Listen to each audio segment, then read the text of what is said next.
Tumemaliza Ramadhani, tumeingia mwezi wa Shawwal. Mwezi huu wa 4 ambao tutauanza siku ya Jumanne panapo hai na majaliwa, ndio tunakwenda kufanya uzinduzi wa Ma'u Mushammas. Hii kitu sasa ndio inakwenda kuzinduliwa rasmi. Hii ndio kiboko ya mashetani. Hii ndio kiboko ya uchawi na wachawi. Hii ndio kiboko ya hasad. Hii ndio kiboko ya kufungua giza. Hii ndio kiboko ya kufungua kila kibaya katika maisha yako biidhnillahi karim. Tumeiandaa bidhaa hii, tukaiwekea gharama nafuu ili kila mwenye uwezo na uchumi mdogo ahakikishe anapata bidhaa hii na anajinusuru kutoka katika minyororo iliyoandaliwa na adui yake Sheitani aliyelaniwa, ambaye lengo lake ni kumpoteza mwanadamu, ima kwa kumharibia uchumi au kwa kumharibia mahusiano na ndoa au kwa kumharibia afya au mahusiano ya kijamii. Maji haya yanakwenda kuleta majibu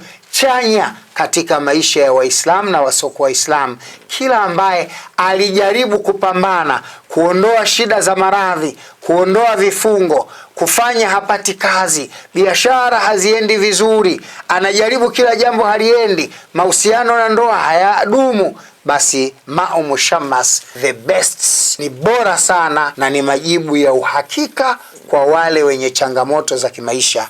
Pata Ma'u Mushammas, yatakuonesha ukubwa, uwezo na kudura ya Mwenyezi Mungu katika kutenda kazi. Kwa hiyo tunatarajia mwezi huu wa 4 ndio uzinduzi rasmi unafanyika wa Ma'u al-Mushammas.